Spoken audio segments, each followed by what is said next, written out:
프랜차이즈 가맹 사업을 할 경우에 이제 제일 중요한 거는 내가 무슨 아이템으로 창업을 할 것인가를 일단 결심을 하고, 그 다음에 방법 중에, 창업하는 방법 중에 하나로 프랜차이즈를 선택을 하잖아요. 그러면 어떤 본부를 선택하느냐가 굉장히 중요합니다. 뭐 아시겠지만은 뭐 각 아이템마다 동일한 아이템을 가지고 브랜드 사업을, 프랜차이즈 사업을 하는 브랜드가 뭐 여러 가지가 있기 때문에 그런 브랜드들 중에 어떤 브랜드를 선택하는 게, 어떤 브랜드 본사를 선택하는 게 맞는가, 이게 이제 굉장히 중요한 부분인데, 대부분 예비 창업자들이 선택하는 기준은 이겁니다. 가맹점 수가 많으면 좋을 것이라고 생각하는 거죠. 그러니까 많은 사람이 선택했기 때문에 뭐 안전할 거고 수익성도 좋을 거고 사업성도 있을 것이다라고 판단하는 거. 뭐 그게 나쁘다고 틀리다고 이야기할 수는 없어요. 그다음 두 번째는 이제 뭐 언론이나 뭐 이런 뭐 방송이나 이런 데 노출이 좀 많이 되는 브랜드. 그런 브랜드가 좋다고 여길 수도 있죠. 그 다음에 또 한 가지는 갑자기 막 이렇게 부상되는 브랜드들도 있어요. 근데 저는 이런 식으로 판단을 하면 아무 의미가 없어요. 제가 볼 때는 위험을 자초할 수 있어요. 예를 들어서 최근에 모 브랜드 같은 경우는 지금 그 경기가 안 좋을 때는, 경기 안 좋을 때 뜨는 아이템 중에 하나가 꼭 있는 게 있습니다. 무한리필이라고 뜹니다. 무한리필. 근데 이 무한리필은요, 무한정 가기가 어렵습니다. 무한리필은 단기간에 성장했다가 사라지는 특성을 가지고 있어요. 그리고 무한리필 하면요, 누가 예를 들어서 뭐 고기를 무한리필 해준다 이러면 누가 돈을 벌 것 같아요? 상식적으로 생각을 했어. 고기 대주는 사람이 돈을 벌어요. 고기 대주는 사람이. 근데 본사도 당연히 벌죠. 그런 수익 구조를 만들어가지고 비즈니스 모델을 만들어가지고 하기 때문에 자기네들이 가져갈 거는 거기서 반드시 챙겨놓거든요. 근데 가맹점주는 자기 돈으로 투자를 해요. 무한리필이기 때문에 사람들이 몰리는 특성이 있어요. 그럼 공간이 넓어야 되잖아요. 그럼 공간이 넓어야 된다는 이야기는 초기 비용이 많이 든다는 이야기예요. 그러면 일정한 무한리필이기 때문에 원가 상승 요인이 생기잖아요. 그러면 일정한 규모 이상의 매출이 동등하게 유지가 되지 않으면 이거는 제가 볼 때는 손해를 볼 수밖에 없는 구조예요. 근데 이런 거를 왜 하느냐? 방송 나오고 광고 나오고 뭐 유명한 연예인이 나와가지고 막 이렇게 하니까 그게 혹해갖고 넘어가는 거죠. 제가 알고 있는 그 브랜드는 이미 여기는 끝이다라고 생각하고 자기네들은 이미 다른 쪽으로 지금 사업 방향을 틀었어요. 어떤 브랜드인지 궁금하신 분은 나중에 저한테 연락하시면 제가 말씀드릴 수 있는데, 어쨌든 그래요. 근데 저는 뭐 그런 것도 보면 유명 연예인이 또 그런 브랜드에 광고를 하고 이러는 것도 제가 봤을 때는 좀 실망스러운 부분이 있는데, 어쨌든 자, 본부를 선택하는 게 제일 중요한데, 저는 프랜차이즈는요, 주로 법인이 많아요. 법인이 많은데, 이게 이제 무슨 뭐 공개된 뭐 주식회사가 아니기 때문에 CEO 대주주가 거의 뭐 1인 지배주주로 되어 있는 구조가 많아요. 그래서 사장이 법인 대표가 모든 결정권을 행사합니다. 이 이야기는 사장이 어떤 사람인가가 굉장히 중요한 부분이에요. 사장이 어떤 사람인가.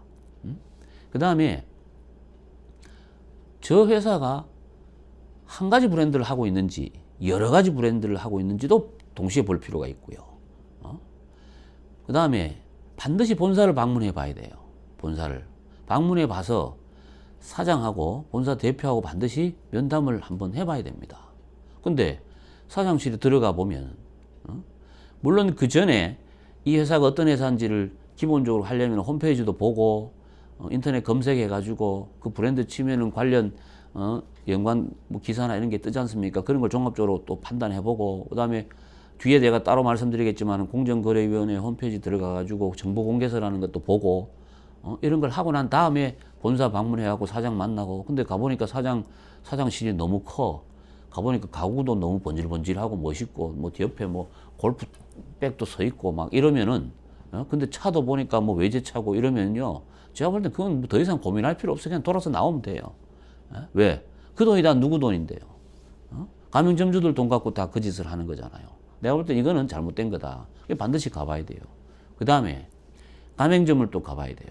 내가 예를 들어서 뭐 인천 지역에서 창업을 하겠다 이러면은 인천 지역에 그 브랜드 가지고 가맹 사업을 하는 가맹점을 제가 볼 때는 최소한 5곳 이상을 방문해서 질문을 해봐야 됩니다. 뭐라고 질문합니까? 괜히 뭐 숨어서 보고 할 거 없어요. 대놓고 가서 물어보면 돼요. 내가 이 브랜드로 창업하려고 그러는데 어떻게 생각하십니까? 물어보면은 점주들은 대부분요, 긍정적으로 이야기하려고 하는 생각들을 갖고 있습니다. 왜? 그래야 자기한테도 나중에 탈출할 수 있는 기회가 생기거든요. 그런데 하지 말라고 말리는 경우도 있습니다. 그러니까 안 좋다고 이야기하는 거는요, 그냥 안 좋은 게 아니고 억수로 안 좋은 겁니다. 무진장 안 좋은 거예요. 진짜 안 좋은 거예요. 그럼 예를 들어서 내가 10군데를 가봤는데 한 8명이 다 하지 마라 그래. 그러면 해야 돼요, 안 해야 돼요? 안 해야죠. 근데 해요, 안 해요? 해요. 이게 문제라는 거예요. 이게 문제라는 거예요. 왜? 저 사람하고 나하고 다를 거라고 생각하는 거죠. 어쨌든 자, 프랜차이즈 본부를 선택하는데 이런 거 다 보고 나중에 하는데 저는 아까도 잠깐 말씀드렸지만 제일 먼저 말씀드렸지만 사장이 어떤 사람인가를 봐야 됩니다. 사장이 어떤 사람인가를. 모르죠. 몰라요. 저 사람이 어떤 사람인가. 그래서 전문가의 도움을 좀 받을 필요가 있고요. 예? 그리고 그 사장이 그 사장이 예를 들어서 뭐 외식업 치킨 브랜드를 하고 있어. 저 사람이 이쪽에 관련된 뭐가 있나 없나를 조사를 해봐야 됩니다. 이거는 별로 어렵지 않거든요. 조사를 해봐야 돼요. 자기는 닭을 한 번도 안 튀겨보면서 닭 프랜차이즈를 하고 있으면 이거는 제가 볼 때는 재미가 없죠.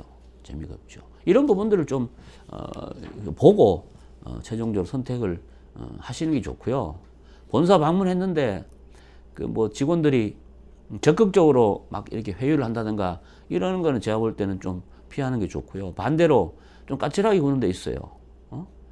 가맹사업 요즘은 또 많이 좀 바뀐 게 아무리 돈 많고 돈 들고 가도 저쪽에서 자기네들 기준이 안 맞으면 가맹점을 개설을 안 해줍니다. 이렇게 하는 브랜드도 있거든요. 이런 부분들도 동시에 좀 보실 필요가 있습니다. 이 외에도 많은데 그거는 제가 차차 다시 말씀드리도록 하고 기본적으로 제일 중요한 건 저는 그 회사의 사장이 어떤 생각을 갖고 이 사업을 하는지 그러면 최소한 홈페이지 가보면 그 회사 대표 얼굴이 홈페이지에 나와야 돼, 안 나와야 돼요? 근데요, 여러분도 한번 검색해 보세요. 사장이 누군지도 노출 안 된 홈페이지가 너무 많습니다. 그리고 내가 왜 이 사업을 하는지를 당당히 드러내지 않는 브랜드들도 많아요. 이런 브랜드는 제가 봤을 때는 먼 길을 같이 가기에는 좀 힘들지 않느냐, 이런 말씀으로 정리를 하도록 하겠습니다.